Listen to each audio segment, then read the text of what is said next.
Hi అండి, welcome to Rama NSP village channel. చూడండి, బీర చెట్టు. బీరకాయలు ఆరోగ్యానికి చాలా మంచిదండి. అలా అర్లుకుందో, పందిరి వేస్తే బాగా అర్లుకొని కాయలు బాగా కాస్తుంది. మేము పందిరి వేయలేదు, ఎండిపోయిన కొమ్మలు గుచ్చాము, వాటికి అర్లుకుంది చెట్టు అంతా. ఇప్పుడే పూత పిందె బాగా పెట్టిందండి. ఇగో పిందెలు.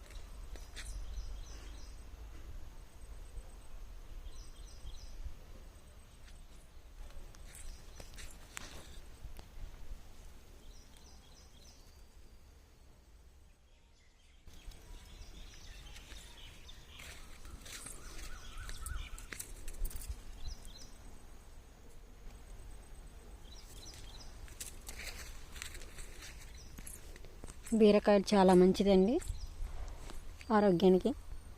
ఎలా అర్లుకుందో చూడండి. ఈ వీడియో కనుక మీకు నచ్చినట్టయితే లైక్ చేయండి, షేర్ చేయండి, సబ్స్క్రైబ్ అండ్ ఫాలో మాత్రం మర్చిపోకండి.